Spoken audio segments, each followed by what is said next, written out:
जय हिंद साथियों, सभी साथियों को राम राम। आशा है आप लोग स्वस्थ होंगे। आपको बहुत बेसब्री से इंतजार था कि आपका चैप्टर बीजगणित का एक सेपरेट वीडियो बन पाए। और आपको दिख भी रहा होगा ऊपर क्या लिखा हुआ है। ऊपर लिखा हुआ आपका दूसरा यूनिट है।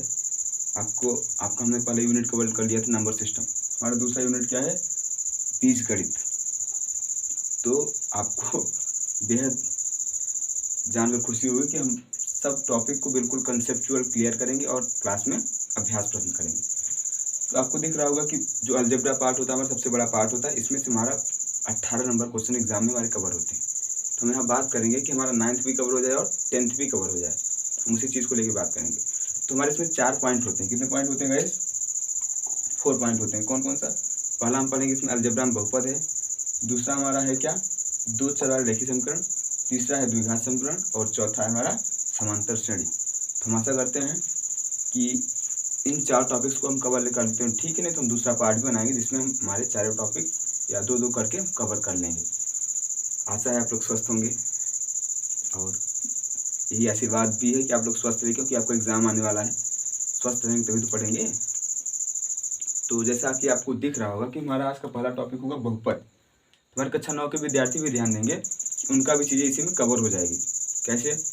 उनमें भी बहुपद पढ़ना है हमें, तो हम कक्षा 9 का भी कवर कर लेंगे, क्योंकि उसमें केवल पहचान है कि दिया हुआ समीकरण बहुपद है कि नहीं है, दिया हुआ समीकरण बहुपद है कि नहीं है।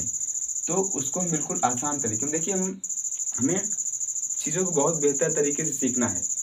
पढ़ाने वाले तो बहुत पढ़े हुए हैं ना, बहुत चीज़ें बहुत जगह पढ़ाई जा रही है, लेकिन हमें क्या करना है कि हमें टू द पॉइंट बात करनी है। जो हमें मतलब ज़रूरत है, जो चीज़ें कह रहा है उसी के अनुसार बात करनी है। तो आप यहाँ देख रहे हो कि बहुपद पढ़ रहे हैं। पहला टॉपिक हम कवर करेंगे बहुपद। और बहुपद में हम उसी चीज़ को पढ़ेंगे जो हमारा टू द पॉइंट बात करता है। सबसे पहले हम जानते हैं कि बहुपद होता क्या है। व्हाट इज बहुपद? What is polynomial? इसको अंग्रेजी में बोलते हैं पॉलिनोमियल। तो इसका एक व्यापक समीकरण होता है, इसको जनरल फॉर्म बोलते हैं कि a0 a1 x power n x power 1 a2 x square a3 x cube, इसी प्रकार dot dot dot plus an x की पावर n। तो जो ये फॉर्म होता है ना, इस रूप को बोलते हैं बहुपद का व्यापक समीकरण। लेकिन हम अब ध्यान दीजिए कि जहाँ पर हमारा a1 a2 a3 dot dot an जो है हमारा क्या है? वास्तविक संख्या होनी चाहिए, अर्थात रियल नंबर होना चाहिए। अब आप रियल नंबर अच्छे समझते हैं, जो परिमेय तथा अपरिमेय दोनों हो सकती है उसको बोलते हैं रियल नंबर्स। अर्थात जो हमारा गुणांक होना चाहिए कैसा होना चाहिए? एक रियल नंबर होना चाहिए। दूसरा पॉइंट में ध्यान देना है, हमें पॉइंट ही तो पकड़ना है। 2 पॉइंट होता है इसमें, दोनों पकड़ लेंगे आराम से क्लियर हो जाएगा। दूसरा पॉइंट होता है कि n एक ऋणात्मक पूर्णांक होना चाहिए, अर्थात जो n होना चाहिए, n कैसा होना चाहिए? बिलोंग्स टू अ ऋणात्मक पूर्णांक। अर्थात ऋणात्मक क्या होता है? 0 1 2 3 4 5 6 डॉट डॉट डॉट डॉट कहाँ तक? n तक, अनंत तक। तो हमारे कहने का मतलब ये है कि जो हमारा n होना चाहिए एक ऋणात्मक पूर्णांक, अर्थात जो बहुपद दिया है उसमें जो चर है ना, x power 1 x square x cube x power 4 x power 5 dot dot x power n। तो जो x की घात होगी ना, वो एक ऋणात्मक पूर्णांक होना चाहिए, अर्थात उसको हम बोलेंगे this is given equation is polynomial. दिया हुआ समीकरण बहुपद है अथवा बहुपद नहीं है। आशा आपको इतनी बातें समझ में आई होंगी। देखिए कि आप बेहतर से बेहतर सीखिए ना, कि जो हमें बहुत ज़रूरी चीज़ है। जैसे हम एक एग्जांपल लेते हैं इसमें, और देखिए उदाहरण के माध्यम से आपको चीज़ें बहुत अच्छे समझ में आएंगी। जैसे हम एक एग्जांपल लेते हैं कि दिया है √3 x + 1। अब पूछ रहा है कि क्या है? बहुपद है क्या? दिया हुआ समीकरण एक बहुपद है? हाँ बिल्कुल है बहुपद, क्योंकि इसका जो x का घात है √3 है, और √3 अपरिमेय संख्या है। अपरिमेय हो चाहे परिमेय हो, जो घात जो चर है ना, उसका जो गुणांक होना चाहिए, चाहे परिमेय हो चाहे अपरिमेय, अर्थात एक वास्तविक संख्या होनी चाहिए। और x की पावर क्या होना चाहिए? एक ऋणात्मक पूर्णांक, जो कि यहाँ पर है, इसलिए दिया हुआ समीकरण एक बहुपद है। अगर इस चीज को आप क्लियर कर लेंगे तो बहुत आसानी तरीके से हो जाएगा। दूसरा हम लेते हैं px बराबर x की पावर 3/2 + 1। अब देखिए क्या दिया हुआ समीकरण बहुपद है? नहीं। क्यों? क्योंकि जो x की पावर नीचे जो x का घात होना चाहिए एक ऋणात्मक पूर्णांक होना चाहिए। This is compulsory for the polynomial. ये निश्चित, ये जो है सत्य है कि इस जो भी बहुपद होगा उसमें जो होगा x की घात होगा वो हमेशा एक ऋणात्मक पूर्णांक होता है, वो कभी भाग या फ्रैक्शन नहीं बनेगा। ये दिया हुआ समीकरण बहुपद नहीं है। देखिए कितनी आसानी तरीके से हो जाएगा आपका। तो आशा है इसी प्रकार जितने भी क्वेश्चन आएंगे उसको हम आराम से कर सकते हैं। अब हम थोड़ा सा इसी में एक झलक देख लेते हैं, इतना आप लोग उतार लीजिएगा और हम देखिए क्वेश्चंस को एग्जाम में कैसे हैंडल करना है उसको हम देखेंगे, और जो प्रैक्टिस है स्कूल में करते हैं तो है क्लास में करते हैं, यहाँ केवल हम कंसेप्ट देखेंगे। अब दूसरा हम बात करते हैं कि जो इसमें बहुपद है ना, मेरे पास एक समीकरण मैंने बनाया कि इसका एक व्यापक रूप, इसमें अगर हम पद के आधार पर बात करें तो पद के आधार पर बहुपद कई प्रकार के होते हैं, और चर की घात के आधार पर बात करें तो बहुपद होते हैं, अर्थात दो प्रकार के बहुपद हो सकते हैं। दो, एक पदों के आधार पर, एक चर की संख्या के आधार पर, चर की घात के आधार पर। पदों के आधार पर कैसे क्या है कि जैसे लिखा है मेरे पास कि px बराबर ax प्लस b, तो पद कितने पद है? दो पद है। कहीं लिखा है px बराबर 5x, कितने पद है? एक पद है। कहीं लिखा है px बराबर 2x स्क्वायर 3x प्लस 2, कितने पद है? तीन पद है। तो पदों के आधार पर हम निकाल सकते हैं बहुपद, एक पद बहुपद, एक पद वाला बहुपद, द्विपद वाला, और तीन पदी बहुपद। ये हो गया पद के आधार पर। दूसरा हमने क्या बताया था आपको कि एक तो पदों के आधार पर हो गया, एक होता है चर की घात के आधार पर। और चर की घात के आधार पर कैसे है? जैसे मेरे पास कोई मैं समीकरण लेता हूँ कि एग्जाम्पल में px बराबर x प्लस 1। अब x की घात कितनी है यहाँ पर? एक है, तो क्या होगा? एक चर वाला बहुपद, एक घात चर वाला बहुपद, जिसको बोलते हैं रेखीय बहुपद, जिसको बोलते हैं रेखीय बहुपद, या जिसको बोलते हैं रेखीय बहुपद। देखिए कितना इजी है ना। अगर हम बात करते हैं पर px दिया है, px बराबर x स्क्वायर प्लस 1, तो x की पावर कितनी यहाँ पे? अधिकतम 2 है, तो द्विघात हो गया। दो घात चर वाला बहुपद। तीन है वह त्रिघाती बहुपद, त्रिघाती। चार है तो चार चतुर्घाती, पाँच है पंचघाती, और इसके बाद तो पॉलिनोमियल तो है ही ना, तीन चार बढ़ेगा तो बहुपद हो जाएगा। तो आशा इतनी बातें आपको समझ में आई होगी। चलिए इसको मिटाते हैं, रफ करते हैं। और हमारा मेन पॉइंट क्या है, मेन उद्देश्य क्या है कि इतना चीज़ें तो हम 9th लेवल में कवर कर लिए, हमारे 10th में भी थोड़ा सा झलक है, ऐसे हम कवर कर सकते हैं। अब हम बात करते हैं, देखिए ये लेक्चर जो है ना, ये 9th भी कवर करेगा और 10th भी कवर करेगा। तो आप लोग कोशिश करिए कि चीज़ों को दोनों क्लास के बच्चे पढ़ेंगे ताकि दोनों का कवर हो जाए, क्योंकि है ही वही एक ही चीज़ है। अब बात करते हैं कि शून्यक कैसे निकालते हैं। मेरे पास कोई समीकरण दिया हो उसके हम शून्यक कैसे निकालते हैं। शून्यक निकालना, जैसे मेरे पास मैं बात करता हूँ रेखीय समीकरण की, रेखीय बहुपद, बहुपद का शून्यक ज्ञात करना।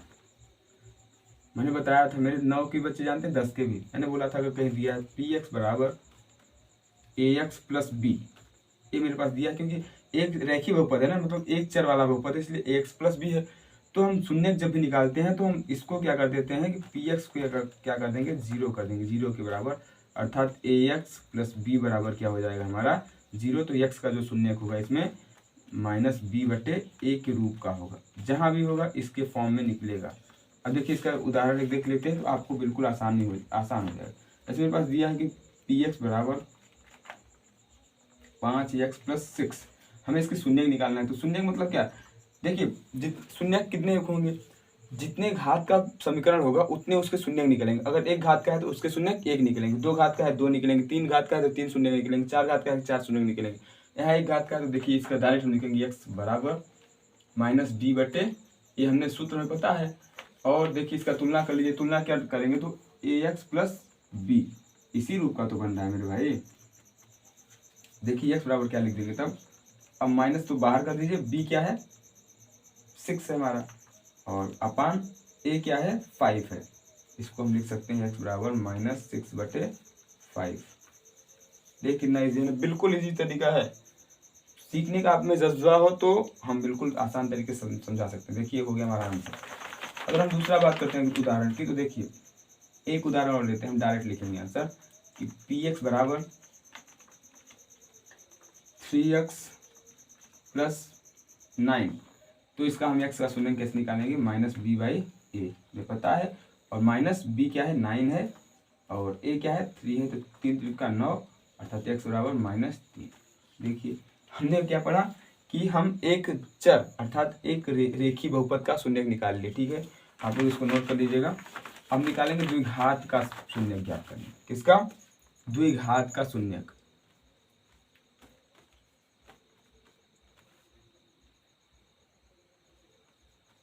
द्विघात समीकरण का शून्यक।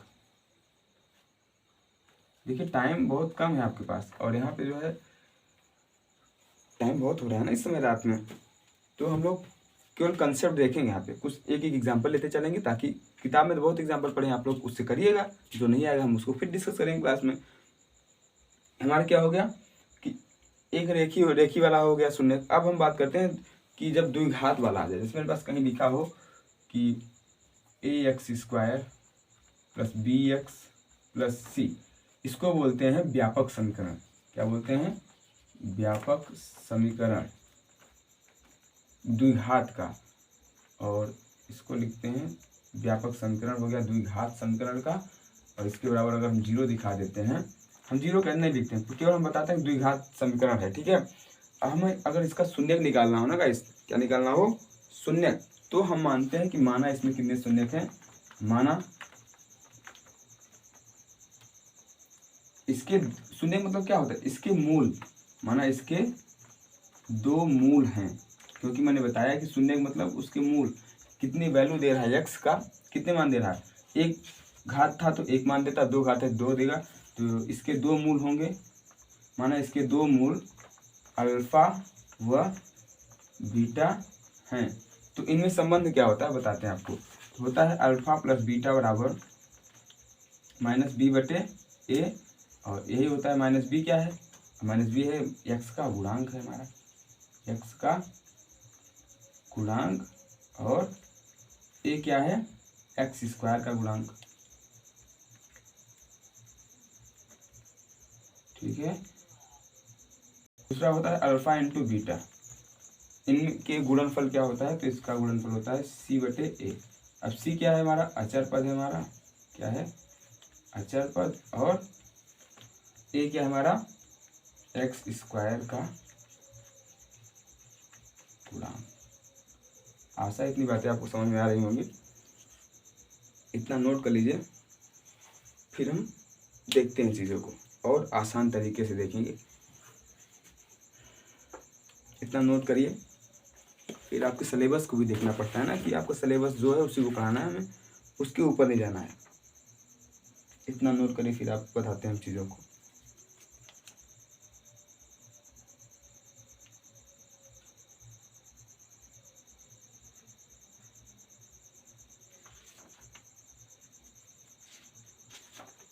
चलिए आप लोग इतना नोट कर लिए होंगे, आशा है। इसको मिटाते हैं, मतलब समझ गए ना आप। एक तो ए विधि है हमारा शून्य निकालने का, मतलब इसके अगर 2 मूल होंगे तो इस प्रकार निकलेगा। और तीसरी बात करते हैं कि अगर कहीं दिया है कि ax² + bx + c दिया है, तो इस रूप में दिया है कोई समीकरण, जैसे एग्जांपल लेते हैं कि x² और +5x + 6 दिया है, हमें इसके शून्य निकालना है। तो हमने बताया था तरीका कि सबसे पहले इसका गुणनखंड कर सकते हैं। हम क्या कर सकते हैं, गुणनखंड विधि से। हमने गुणनखंड विधि बताया था कि जो a होता है इसका गुणांक 1 है ना, इसका आपस में गुणा करो तो 6 आएगा। अब 6 का ऐसा गुणनखंड करो कि जोड़ने पे 5 आए और गुणा करने पे 6 आए, 2 3 6 और 2 3 5 आएगा ना। अब इसी को अप्लाई कर देना, क्या करोगे, अप्लाई कैसे करोगे, x² + 2x + 3x + 6।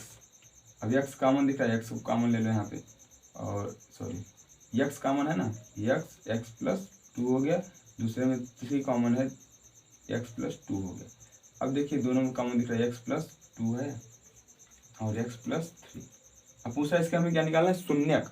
तो हमने बताया था जब भी शून्यक निकालते हैं तो इसको 0 के बराबर कर देंगे, और दोनों ब्रैकेट में जो संख्या है इसको अलग अलग 0 कर देंगे। इसको जब 0 करेंगे तो x + 2 बराबर 0, तो x बराबर क्या आ जाएगा, -2, और जब इसको 0 करेंगे तो x बराबर -3। देखिए हमने क्या बताया था कि दोनों अलग अलग वैल्यू देंगे। x के कितने मान आए यहाँ पर? 2 मान आए ना, क्योंकि 2 घात वाला बहुपद था, इसलिए 2 चर की घात वाला बहुपद था, द्विघात था, इसलिए इसके 2 मान आए।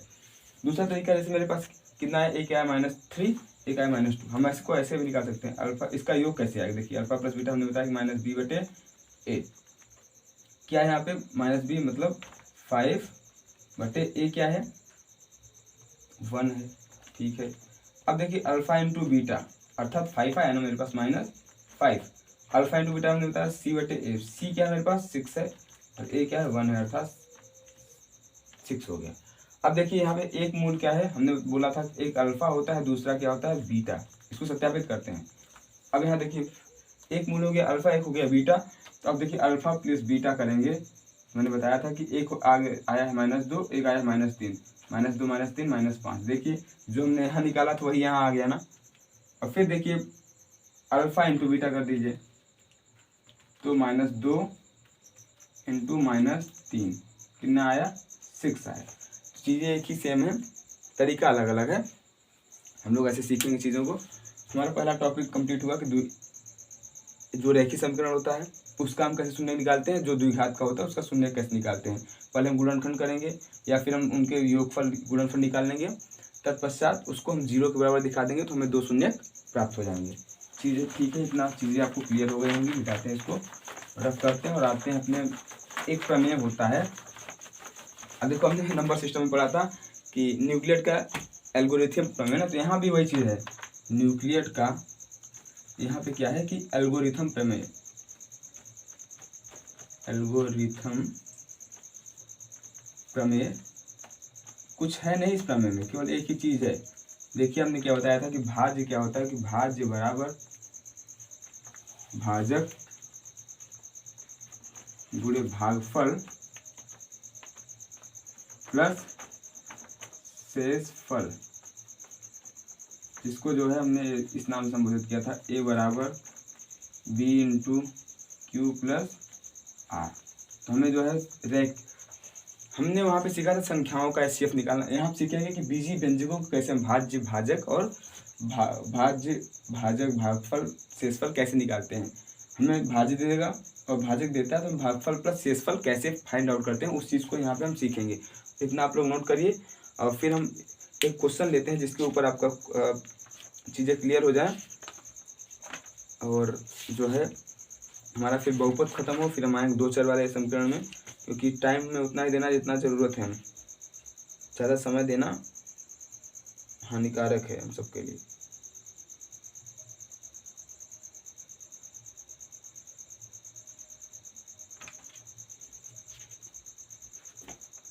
आप लोग नोट करिएगा, देखिए बिना नोट किए मत जाइए। हमने आज क्लास में बताया था कि जो हमारा शेषफल होता है, क्या शेषफल हमेशा क्या होता है, जो भाज्य होता है या जो भागफल होता है सबसे कम होगा ना, जो हमारा भाजक होता है उससे हमेशा कम होगा, अर्थात शेषफल हमेशा भाजक से कम होगा।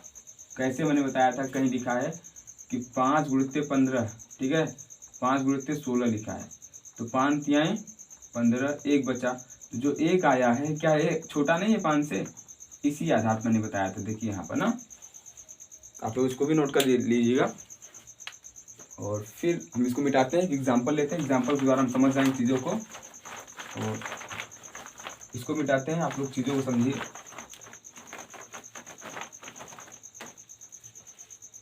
एक हम छोटा सा एग्जाम्पल लेते हैं कि एल्गोरिथम प्रमेय जो था हमारा कि a बराबर b into q plus r, how can find the भागफल और शेषफल रिमाइंडर। तो एक छोटा सा उदाहरण लेंगे जिससे हमारा क्लियर हो जाए चीज़ें आराम से। जैसे हम क्या लेते हैं कि दिया है हमें कि बहुपद इतने को कौन सी वास्तविक संख्या से घटाया जाए कि इतने से पूर्णतया विभाजित हो जाए।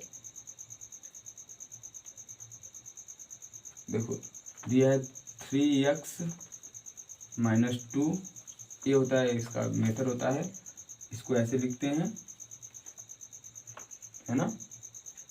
और दिया 3x³ + 10x² - 14x प्लस 9 है ना गाइस। तो देखिए इसको हम कैसे करते हैं, जो हमारा नीचे प्राप्त होता है ना उसको बोलते हैं शेषफल, जो यहाँ होता है क्या होता है इसको भागफल, ये होता है हमारा भाज्य, ये होता है भाजक। सबसे पहले इसमें करते हैं क्या है कि एक संख्या को पकड़ते हैं, मैंने पकड़ा इस चीज़ को, अब मुझे क्या करना है कि 1 बाई 1 करके इस अधिकतम घात वाली संख्या को हटाना रहता है। तो क्या करेंगे कि इसमें 3x से अगर हम गुणा करते हैं तो स्क्वायर से गुणा करते हैं तो ये चीज़ें क्या होंगी आपस में बराबर हो जाएंगी, जिससे हम घटा देंगे तो चीज़ें कट सकती हैं। एक्स क्यूब हो गया, साथ में इसके साथ इसका भी गुणा होगा तो -2×6 x²। अब क्या करेंगे इसको आपस में घटा देते हैं, जहाँ घटाते कैसे बीजी व्यंजकों को, जहाँ प्लस है वहाँ माइनस, जहाँ माइनस है वहाँ प्लस कर देते। देखिए आपस में कट गया, इधर बच गया हमारा 10 से 16 x² माइनस 14 x प्लस 9। आशा आपको इतनी बातें समझ में आई होंगी। सॉरी देखिए यहाँ पे क्या है, यहाँ 3 नहीं लेंगे गाइस, सॉरी मेरी बात सुनिएगा थोड़ा सा, यहाँ 3 नहीं, क्योंकि यहाँ पे ऑलरेडी 3 है ना, तो हम 3 नहीं लेंगे यहाँ पे, क्योंकि 3 यहाँ है तो 3 अर्थात यहाँ हो जाएगा हमारा 2। जब यहाँ 2 हो जाएगा 3 10 2 12 x²। अब क्या करेंगे हम कि अब फिर इसको हमें हटाना है ना इसको, तो हम क्या करेंगे 3 है मेरे पास और यहाँ प्लस में है तो प्लस, अब 4 3 12 होता है प्लस इंटू x कर देंगे। अब करो इसमें 4 3 12 x² और साथ में है मेरे 4 दूनी 8 x। अब देखिए इसको फिर से घटा देंगे, जब इसको घटा देंगे घट कट जाएगा, एक प्लस हो जाएगा और 14 8 से 14 -6x हो जाएगा प्लस 9 उतर जाएगा। अब क्या करेंगे कि यहाँ पे 3 है यहाँ पे 6 है तो 3 दूनी 6 -2 होगा, अर्थात 3 दूनी 6 2 तिहाई 6 हो गया 6x और 2 दूनी 4 माइनस प्लस 4। इसको घटा दीजिए, माइनस है प्लस हो जाएगा, माइनस है प्लस है तो माइनस, एक कट गया, बचा मेरे पास 5। इसको बोलेंगे हम शेषफल।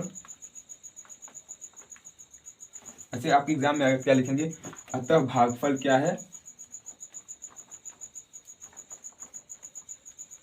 अतः भागफल है हमारा x² प्लस 4x माइनस 2 तथा शेषफल 5। इसी चीज़ को हमें लिखना है, दोनों ही आपके एग्जाम में बेहद आसान तरीके से आते हैं, आप निकाल के इतना कर लेंगे, आशा है। नोट करिए इस चीज़ को, इतनी बातें आपको समझ में आएगी, आपका जो बहुपद वाला चीज़ है बहुपद तो पॉलिनोमियल खत्म हो गया। ठीक है गाइस, नोट करिए इस चीज़ को। गाइस हमारा जो है पहला लेक्चर कंप्लीट हो गया बहुपद का। अब हम बात करेंगे 2 चर वाले समीकरण। ठीक है गाइस, आशा आपको इतनी बातें समझ में आएगी, पहला वाला क्लियर हो गया बिल्कुल। इसमें ऐसे ही क्वेश्चन आते हैं, इससे ऊपर क्वेश्चन नहीं आने वाला है आपके एग्जाम में। अब बोर्ड का एग्जाम देंगे, इससे ऊपर क्वेश्चन नहीं आएगा। दूसरा हमारा है दो चर वाले समीकरण। 2 चर मतलब कि मेरे पास जैसे कोई एक समीकरण दिया है कि px क्या दिया है, सपोज करिए कि a1x plus b1y plus c, दूसरा दिया है qx दिया है a2x plus b2y plus c1 c2। मेरे पास 2 समीकरण दिया हो और इसको पूछे कि इसको आप जो है आलेख खींचिए। कहाँ पे आलेख खींचिए, किसी निर्देशांक ज्यामिति में आलेख इसका खींचिए, नंबर चीज़। और नंबर 2 क्या है कि जो लाइन बनाए, जो रेखा बनाए, क्योंकि एक घात वाला है तो एक रेखी बनाएगा ना, इसलिए बोलते हैं इसको एक रेखी समीकरण। इसको भी हम निकाल सकते हैं, या फिर एक्स वाई का दोनों का मान 2 समीकरण दे दे, आपको एक्स वाई का मान पूछ सकता है, हमने बताया था क्लास में। तो हम दोनों चीज़ों को बेहतर तरीके से समझेंगे एक उदाहरण के साथ। देखिए वो तो क्या था, व्यापक समीकरण। एक एग्जांपल लेते हैं हम, इसमें पास दिया है कि 2x प्लस 3y बराबर 6। दूसरा समीकरण दिया है मेरे पास, एक समीकरण को दूसरा दिया है कि x प्लस वाई बराबर 5। ठीक है, तो इसको पूछ रहा है कि इसका जो है एक आलेख बनाइए। क्या बनाइए, आलेख। हमने आज बताया था कि हमारा जो, अगर हम आलेख की बात करते हैं तो किसी निर्देशांक ज्यामिति में इस तरह बनता है ना। अगर किसी निर्देशांक ज्यामिति में हम 4 भागों में किसी प्लेन को डिवाइड करते हैं तो एक ये जो हॉरिजॉन्टल लाइन होता है इसको एक्स अक्ष बोलते हैं। क्या बोलते हैं, एक्स अक्ष। तो जो हमारा वर्टिकल लाइन होता है इसको बोलते हैं वाई अक्ष। और इधर प्लस होता है पॉजिटिव, नीचे निगेटिव होता है और इधर पॉजिटिव होता है ना, इधर नेगेटिव होता है। मैंने बताया था किसी भी समीकरण को लेते हैं, उसको अगर हमें इस लाइन में दिखाना है, इस प्लेन में दिखाना है, तो हम क्या करते हैं, जैसे मैंने पहला लिया, ये पहला समीकरण हमारा है, ये है हमारा दूसरा। अगर समीकरण 1 लेते हैं, 1 से 2x + 3y = 6। मैंने बोला था कि x अक्ष पर y का मान 0 होता है, तो लिखेंगे x अक्ष पर y = 0, y = 0 इस समीकरण में रख दो। अगर y = 0 रखते हो तो 2x + 0 = 6 हो गया, तो x = 3 आ गया। तो देखिए एक आ गया। दूसरा क्या है कि x अक्ष पर, ये तो हो गया x अक्ष पर। अब बात करते हैं y अक्ष पर x = 0 होता है, इसका मान जो है इसमें रख दीजिए, तो 0 + 3y = 6, तो ये y बराबर आ गया 3 दूनी 6। तो इसको हम दिखा सकते हैं, देखो कितना x बराबर कितना है 3, तो हम कितना जाएंगे इधर, देखिए हम इधर 3 इकाई जाएंगे किस पर, x अक्ष पर, 1 2 3 इकाई गए, और y अक्ष पे 2 इकाई जाएंगे, 1 2। इन दोनों बिंदुओं को आपस में मिला दो, है ना गाइस। अगर इसको आपस में मिला देते हो, इसी को जो लाइन बनी है ना, इसी लाइन को बोलते हैं हम, क्या बोलेंगे, 2x। इस लाइन का समीकरण क्या होगा, 2x + 3y = 6। दूसरा लाइन क्या है हमारा, दूसरी लाइन क्या है हमारा, दूसरी लाइन हमारा x + y = 6। तो समीकरण 2 लेंगे, 2 से x + y = 6, सॉरी 5 दिया है। इसका मतलब है x अक्ष पर y 0 कर देंगे, तो क्या आ जाएगा, x अक्ष पर y 0 होता है। अगर y 0 तो x = 5 आ गया। और यही बात करते हैं y अक्ष पर, x 0 होता है तो y = 5 आ गया। इसका मतलब तो इजी है ना। अब क्या करेंगे, x = 5 यूनिट लेंगे, कितना, x = 5 यूनिट लेंगे। 3 हो गया, 4 5, यहाँ तक 3 था, यहाँ तक 5 यूनिट गया हमारा। और y क्या है, y भी 5 यूनिट है, 2 3 4 5। अब इन दोनों रेखाओं को आपस में मिला दो, आप 2 बन गया ना।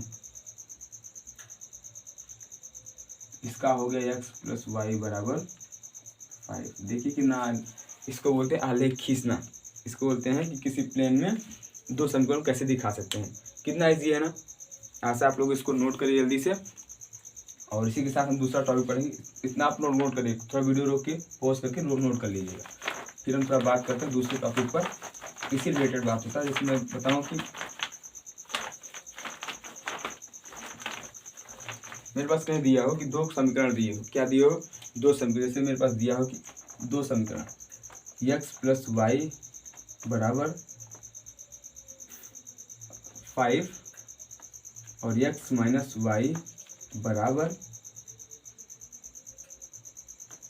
1 दिया हो। समीकरण 1 है और ये समीकरण 2 है। अब पूछे कि x और y का मान अलग अलग बताइए, हम निकाल सकते हैं आराम से, है ना गाइस। मैंने इसमें 3 नियम होते हैं। कितने नियम होते हैं, 3। एक होता है प्रतिस्थापन विधि, एक होता है विलोपन विधि, एक होता है वज्र गुणनखंड करके। तो हम तीनों को आसान तरीके से सीख सकते हैं, लेकिन हम पहले करेंगे इसमें कि समीकरण 1 और 2 को कैसे हल करके निकालते हैं। तो देखिए, अगर हम बात करते हैं कि विलोपन विधि की, तो हम इसमें क्या करेंगे, x बराबर निकाल दें और जो x है इसमें रख दें, है ना। क्या कर दें, अगर विलोपन विधि की बात करते हैं, आप विधि सीख लीजिए, क्वेश्चन अपने आप लगाइएगा। इसकी बात करते हैं तो क्या करेंगे कि x = 5 - y होगा ना, इसका मान समीकरण 3 हो गया। अब इस समीकरण 3 का मान समीकरण 2 में रख दो। समीकरण 3 2 में रखने पर, अब देखो x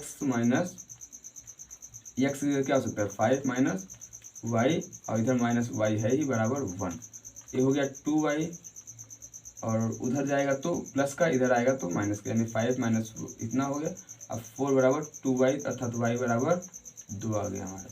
अब इसका मान किसी एक में रख दो ना, y का मान, तो आ जाएगा समीकरण 1 से। किसी में भी आप मान रखोगे वैल्यू एक ही देगा। तो क्या हो गया कि x + y बराबर क्या होता है, 5 इसमें होता है, तो y = 2 रख दो, तो x बराबर आ गया हमारा 3। देखो हम मान निकाल लिए ना। इसको बोलते हैं विलोपन विधि। क्या बोलते हैं, इसको बोलते हैं गाइस विलोपन विधि। और एक होता है हमारा प्रतिस्थापन विधि। प्रतिस्थापन विधि कैसे होती है कि दोनों को समीकरण को आपस में जोड़ दो। क्या करेंगे कि, चलिए इतना आप लोग नोट कर लिए होंगे। अब हम बात करते हैं दूसरी विधि की होती है हमारी। एक होता है प्रतिस्थापन।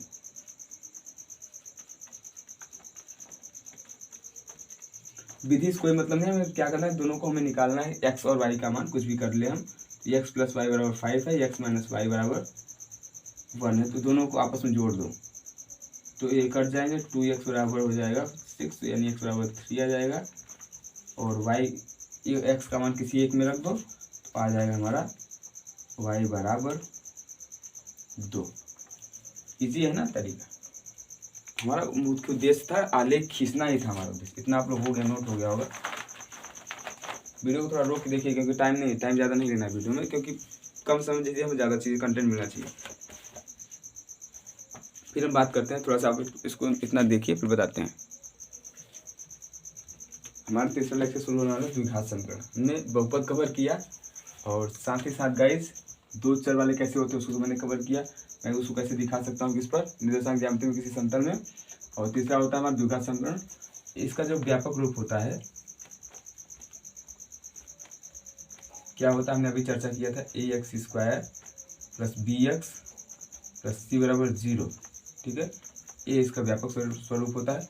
मैंने बात किया था ये होता है मतलब इस रूप का होता है। अगर मुझे इसका शून्य निकालना हो, क्या निकालना हो गाइस, शून्य निकालना हो तो हम क्या करेंगे, इसको 0 के बराबर कर देंगे। अगर हमें इसके शून्य निकालना हो तो शून्य के लिए ax² plus bx plus c को हम 0 के बराबर दिखा देंगे और x y का मान अलग अलग 0 करके निकाल सकते हैं। x का मान अलग अलग करके हम निकाल सकते हैं, सॉरी y नहीं है। तो हम दो समीकरण बने, जो दो ब्रैकेट में आएगा उसको हम एक बार दोनों बार अलग अलग कर देंगे 0, और उससे हमें x के दो मान निकल सकते हैं। इतना हमें चीज़ क्लियर हो गई होगी। अगर इतना हमारा क्लियर है तो हम फिर बात करते हैं कि जो द्विघात समीकरण होता है, द्विघात समीकरण इसको हल कैसे करते हैं। बच्चे बहुत कंफ्यूज रहते हैं कि द्विघात समीकरण हल कैसे करते हैं, तो आइए बताते हैं थोड़ा सा। इसकी 2-3 विधि हैं और जो भी आपको इजी लगे उससे आप करिए। ऐसे आपको दिया है कि द्विघात समीकरण हल करने का तीन विधियाँ होती है। कितनी विधि होती है, 3 विधि होती है। कौन कौन सी, एक होती है गुणनखंड विधि, गुणनखंड विधि, अगर चीज़ें आसान है तो हम गुणनखंड लगा देंगे। और दूसरी होती है पूर्ण वर्ग बनाकर, पूर्ण वर्ग बनाकर मैंने बताया था एक दिन, पूर्ण वर्ग बनाकर। और तीसरी होती है हमारा श्रीधराचार्य, श्रीधराचार्य विधि, श्रीधराचार्य सूत्र से। मतलब समझ रहे ना, हम सबसे पहले क्या करेंगे, गुणनखंड करेंगे। अगर हमारी चीज़ें बन रही हैं आसानी से तो हम कर लेंगे गुणनखंड। अगर ठीक है नहीं, पूर्ण वर्ग बनना है पूर्ण वर्ग बना लेंगे। तीसरी क्या, सीधा, जब ए भी ना हो तो हम क्या लगा देंगे, श्रीधराचार्य, जिसका हम गुणनखंड ना बना पाए ना, उसमें आप इसको लगाइए, सीधा आपका आंसर मिनटों में आ जाएगा। तो हम गुणनखंड विधि सीख ही लेंगे क्लास में। हम चर्चा करेंगे किस पर, हम चर्चा करेंगे श्रीधराचार्य विधि पर। किसकी गाइस, श्रीधराचार्य विधि पर। गुणनखंड भी हमारा हो गया, अभी हमने चर्चा किया पिछली क्लास में। तो हमारा जो श्रीधराचार्य विधि, इसमें जो x के मूलक होते हैं या x के शून्यक होते हैं, ऐसे होते हैं, इस तरह होते हैं, x बराबर -b plus minus √b² -4ac बटे 2a, इस रूप के होते हैं। देखिए यहाँ पे हमने प्लस माइनस क्यों लिया है, आपको चीज़ें समझ में आ रही होंगी। देखिए हमने यहाँ पे प्लस माइनस क्या लिया, एक बार ब्रैकेट जो आएगा, एक बार प्लस लेके हल कर लेंगे, एक बार माइनस लेके हल कर लेंगे, तो हमें x के दो मान निकल आएंगे। क्योंकि हमें दो घात वाला समीकरण है, इसलिए हमें दो मान चाहिए। ये विधि होती है। एक जो कोष्टक में हमारा जो होता है कि जो b² -4ac होता है, इसको बोलते हैं विवितकर। क्या बोलते हैं गाइस, विवितकर। क्या बोलते हैं इसको, विवितकर, विवितकर कहते हैं, विवितकर कहते हैं। और होता क्या है, और इसको लिखते हैं इस प्रकार, इसका जो होता है संकेत, उसको d लिखते हैं, d बराबर b² -4ac। आशा आपको इतनी बातें समझ आए। ये जो ब्रैकेट में होता है इसको विवितकर बोलते हैं। इसका पहचान होता है, संकेत या पहचान होता है d बराबर b² -4ac। फिर हम बात करते हैं द्विघात समीकरण रखती है, हम कैसे पता लगाएंगे। देखिए इसका प्रॉफिट क्या है निकालने का। अगर किसी भी द्विघात समीकरण में किसी भी द्विघात समीकरण में अगर जो हमारे बी स्क्वायर माइनस 4ac अर्थात हमारा जो डी है, यही तो डी है, अगर हमारा डी क्या हो, कैसा होना चाहिए, अगर डी हमारा ग्रेटर देन 0 है, 0 से बड़ा है, अर्थात प्लस संख्याएं हैं, क्या है, प्लस संख्याएं हैं, तो दोनों मूल असमान होंगे। तो जो दोनों शून्य का आएंगे, दोनों मूल असमान होंगे।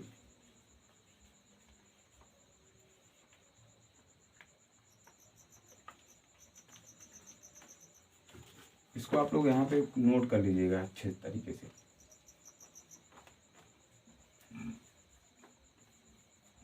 नंबर 1 हो गया हमारा नोट में।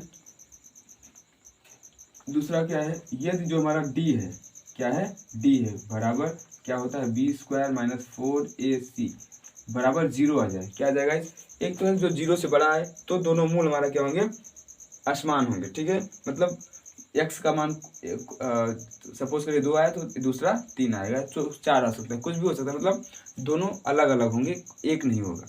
अगर यही हमारा x बराबर डायरेक्ट 0 हो जाए तो दोनों मूल समान होंगे, तो दोनों मूल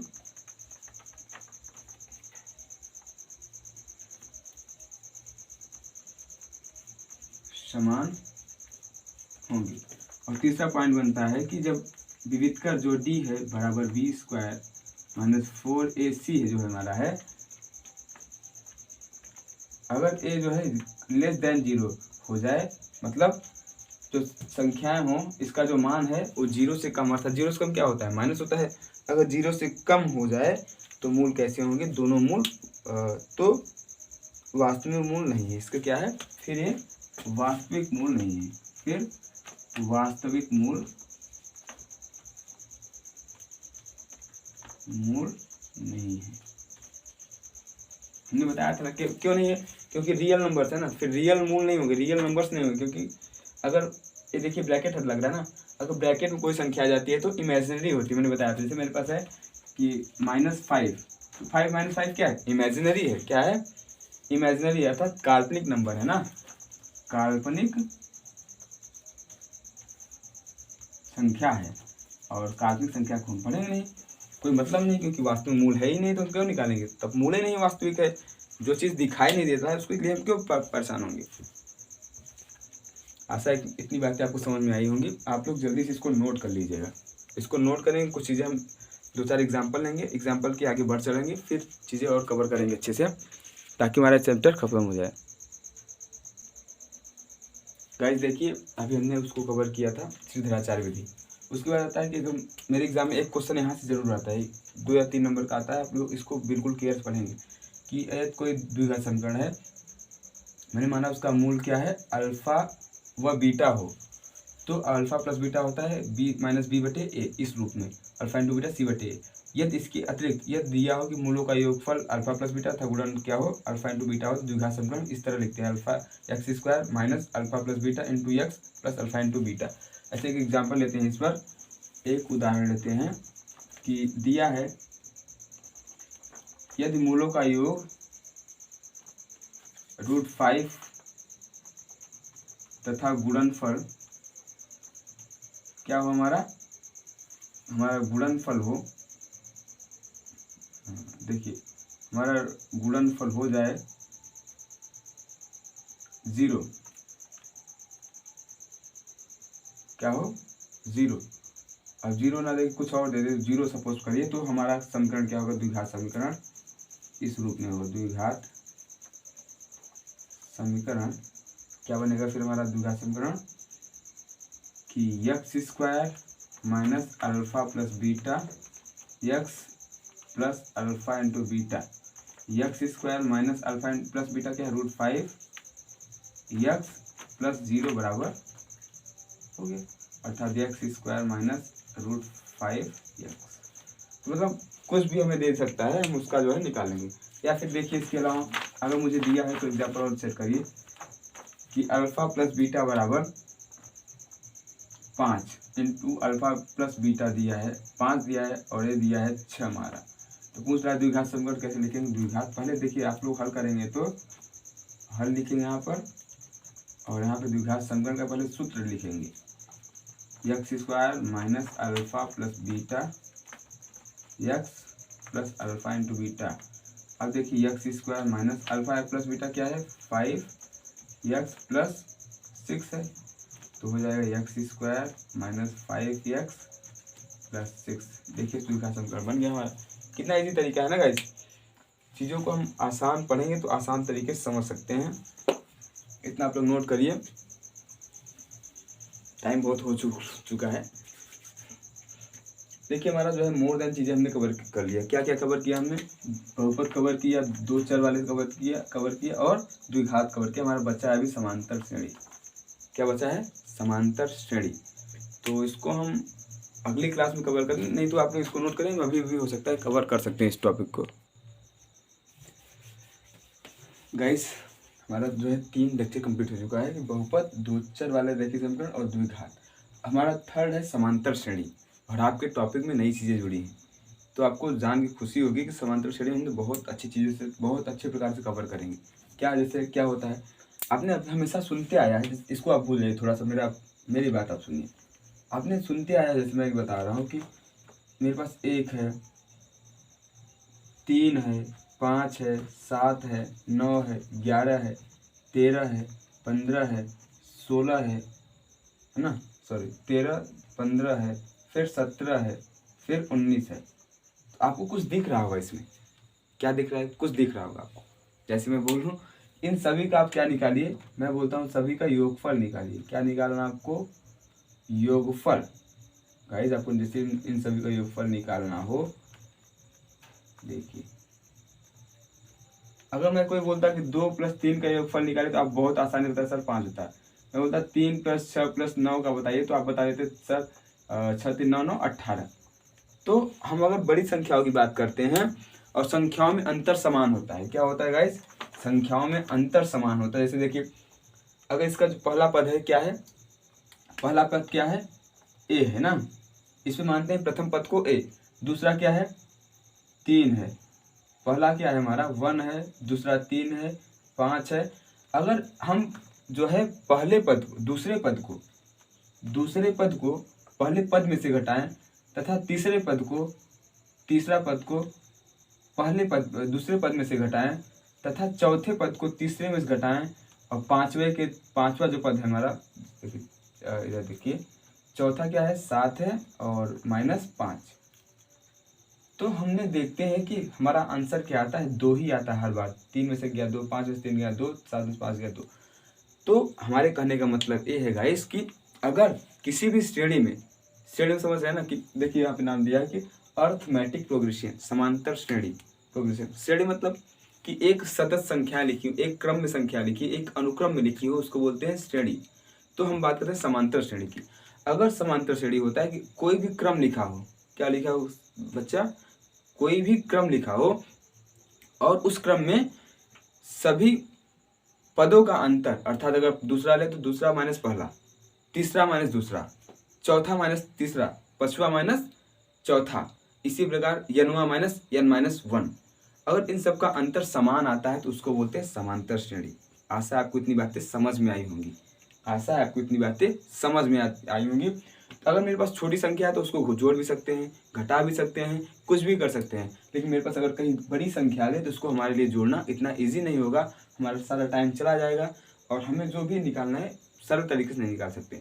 इसके लिए एक सूत्र आता है जिसको हमने नाम दिया समांतर श्रेणी में, और वो होता है Sn बराबर n/2 और 2a + n-1d। इस सूत्र से हम निकाल सकते हैं इसका योग तुरंत मिनटों में। तो इसके पहले हम देखेंगे कि हमारा समांतर श्रेणी में कौन कौन सा पद यूज होता है, कौन कौन सा टर्म्स यूज होता है। अब आप देखेंगे बहुत अच्छे से। देखिए समांतर श्रेणी हमेशा इस रूप में लिखी जाती है। किस रूप में, इस रूप में। और इसका प्रथम पद होता है ए होता है ना गाइस, और जो डी होता है हमने नाम दिया, इसका नाम है सर्वांतर। क्या नाम है, सर्वांतर। इसका मतलब है कि आप T2 - T1 करेंगे। T2 मतलब ये क्या है, T2 और T1 क्या है, ये टर्म्स है, मतलब पद हैं। अगर दूसरे में से पहला घटाएंगे तो D, या फिर करेंगे तीसरा माइनस दूसरा करेंगे, या फिर चौथा माइनस तीसरा करेंगे, तो हमेशा संख्या हमेशा बराबर आएंगी, इसी को बोलते हैं सर्वांतर। ठीक है, अगर हम बात करते हैं इसमें यनवा पद क्या होता है, इसमें यनवा पद की बात करते हैं तो इसको लिखते हैं Tn बराबर a plus n minus 1 into D. अब देखिए आपको समझ में आ रहा होगा कि Tn क्या है, यनवा पद है, a क्या है हमारा प्रथम पद है, n क्या है कि जितने भी उसमें टर्म्स होंगे उसको हम लेंगे और इंटू डी कर देंगे, डी क्या है सर्वांतर। ठीक है गाइज, जैसे मेरे पास एक कोई दिया है सीरीज, अब आपको एग्जांपल देते हैं, एक एग्जांपल आप लेंगे तो आप चीज़ों को बेहतर तरीके से समझ जाएंगे, क्योंकि आप जो उदाहरण होते हैं आप उदाहरण से बहुत अच्छे चीज़ों को समझते हैं। जैसे मेरे पास दिया है कि एक उदाहरण लेते हैं हम एग्जांपल कि 1 2 4 6 8 10 12 14 16। अब हमें निकालना है इसमें कि हमारे इसमें कितने पद हैं, है ना। मुझे निकालना है कि इसमें अब 20वां पद क्या होगा, क्या निकालना है, 20वां पद क्या आएगा, पद क्या होगा। देखिए हम कितनी आसान तरीके से निकालेंगे। 20वां पद निकालना मतलब T20, T का मतलब है कि हमें T20 निकालना है ना। तो होता है a plus n minus 1 into D. हमें जरूरत किसकी पड़ी है, मुझे पड़ेगी a की। अब a क्या है कि प्रथम पद, इसमें प्रथम पद क्या है, ये बड़ा प्रथम पद है, इसमें 2 है। अब इसमें d क्या है ना गाइस, क्वेश्चन तो बनेगा हमारे मन में। इसमें d क्या है, अब d कैसे निकालेंगे हम, हमें पता है कि d हम निकालते हैं इस प्रकार, सर्वानुपात होता है, सॉरी सर्वांतर होता है, T2 माइनस T1 कर लेंगे। तो T2 में दूसरा पद क्या है 4 है, पहला क्या है 2 है, तो 2 ही आएगा, इसका मतलब d भी हमारा 2 ही आया। और n कितना है हमारा 20वां पद निकालना है। अब देखिए इसमें रख दीजिए T20 अर्थात 20वां पद क्या होगा, a क्या है 2 है, n माइनस 1, n क्या है 20 है, 20 में से 1 गया अर्थात 20 माइनस 1 इंटू डी क्या है 2 ही है, अर्थात 2 प्लस 19 गुना 38, 38 2 40। हम बता सकते हैं कि चल समय इसके अगर यही क्रम चलता रहेगा तो चल समय नंबर पे कौन सा पद आएगा, देखिए निकाल सकते हैं ना कि चल समय नंबर पर 20 आएगा, सॉरी चल समय 20वें नंबर पर 40 आएगा। ऐसे हम चल समय नंबर निकाल सकते हैं, 50 निकाल सकते हैं, 60 निकाल सकते हैं, कोई भी मेरे पास आ जाए 100 कि हम पूछे इस क्रम में चलती रहे सीढ़ी तो इसमें 20वां पद क्या होगा, 50वां पद क्या होगा, 100वां पद क्या होगा। कितना ईजी है ना। देखिए अगर आपको ये सूत्र छोटा सा याद है कि यनवा पद निकाल देंगे कैसे कि a plus n minus 1 into D से, बहुत आसान हो जाएगा आपके लिए। इसी कड़ी हम देखते हैं, दूसरा चीज देखते हैं कि हमारा हो गया पद, अंतिम पद हो गया या यनवा पद हो गया। इसी में बात करते हैं कि योग कैसे निकालते हैं, क्या निकालते हैं गाइस, योग। देखिए योग के रूप में जैसे निकालते हैं तो हमारा योग के रूप में होता है कि इसमें पास लिखा है 1 plus 3 plus 5 plus 7 plus 9 plus 11 plus 13, इसका हमें योग निकालना है। तो हमें इसमें करेंगे तो हमें बहुत टाइम जाएगा, है ना। प्लस 15 प्लस 17 प्लस 19 प्लस 21 का हमें योग निकालना है। इसका योग हम करने जाएं तो हमें बहुत टाइम जाएगा। इसके लिए एक सूत्र होता है जिसको बोलते हैं यस एन, यानी यनवे पद का योग होता है यस एन बराबर n/2 into 2a plus n minus 1 into D, ये होता है सूत्र। एक सूत्र और होता है यस एन बराबर n/2 a plus l direct हो जाता है। तो गाइज आशा है आपको चीज़ें बहुत आसानी से समझ में आ रही होगी। इसके लिए होगा क्या, पहले मुझे निकालना होगा n। अब मुझे पता है इसमें कितने पद हैं, ऐसे तो हम जोड़ सकते हैं ना कि 1 2 3 4 5 6 7 8 9 10 11। अगर मुझे ऐसे ना पता हो ना तो हम इसको और तरीके से निकाल सकते हैं, है ना। कैसे निकालते हैं, 21 2 23। अब कैसे निकालें पता है आपको, n कितने पद हैं इसमें, तो पद के लिए क्या करेंगे कि Tn कर लेंगे, माना n पद हैं बराबर जो यनवा पद होता है वही अंतिम पद होता है जिसको बोलते हैं यल।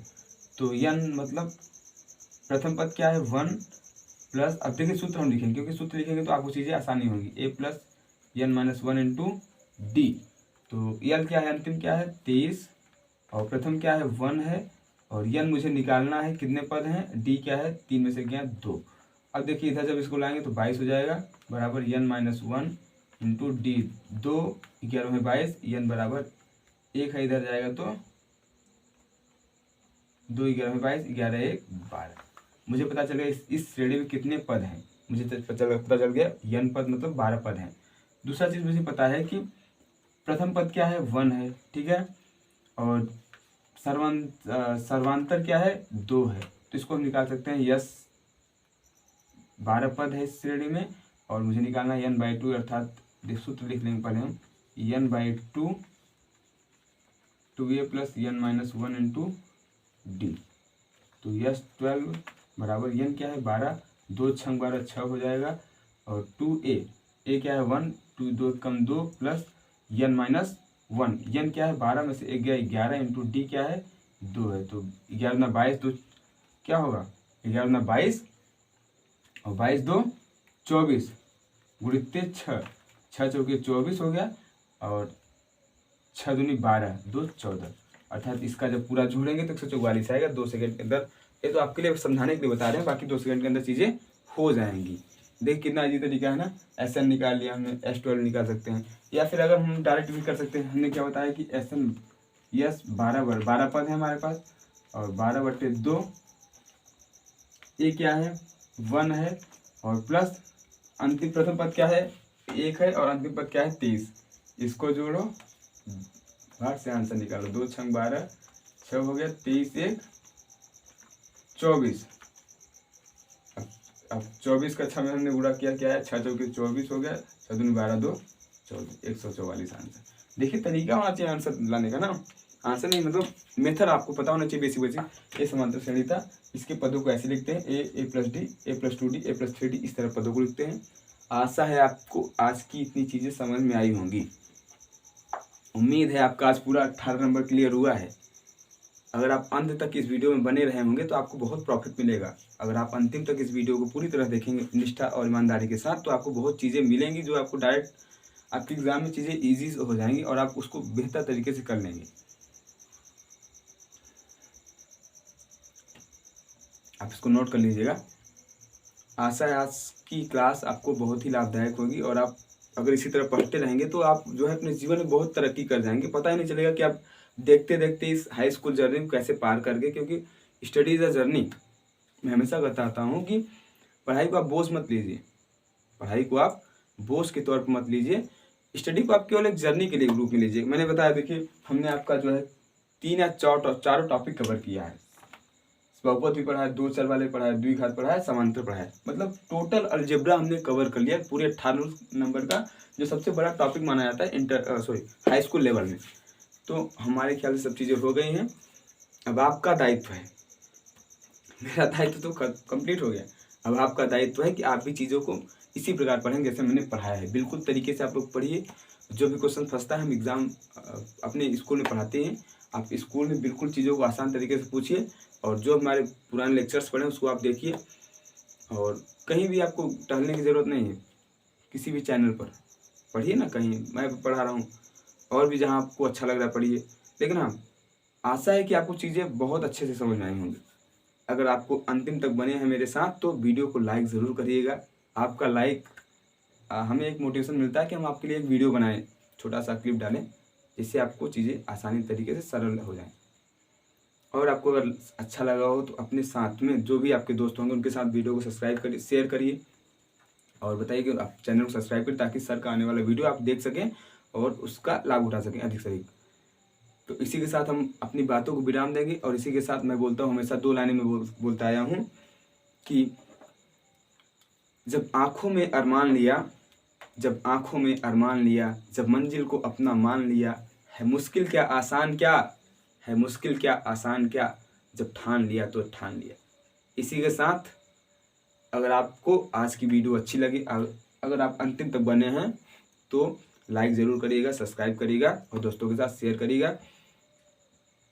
एक हम आपको ज़िंदगी के बारे में बताते हैं, 2 लाइनें बताते हैं कि ज़िंदगी है जनाब आसान कैसे होगी, ज़िंदगी है जनाब आसान कैसे होगी, अगर आसान ही हो गई, अगर आसान ही हो गई तो ज़िंदगी कैसे होगी। अगर आसान ही हो गई तो ज़िंदगी कैसे होगी। यूं ही पढ़ते रहिए, बढ़ते रहिए और अपने माता पिता का नाम रोशन करते रहिए, क्योंकि ज़िंदगी बहुत ही छोटी मिली है, हमें इसको सार्थक बनाना है। इसी के साथ सभी साथियों को राम राम, जय हिंद, जय भारत।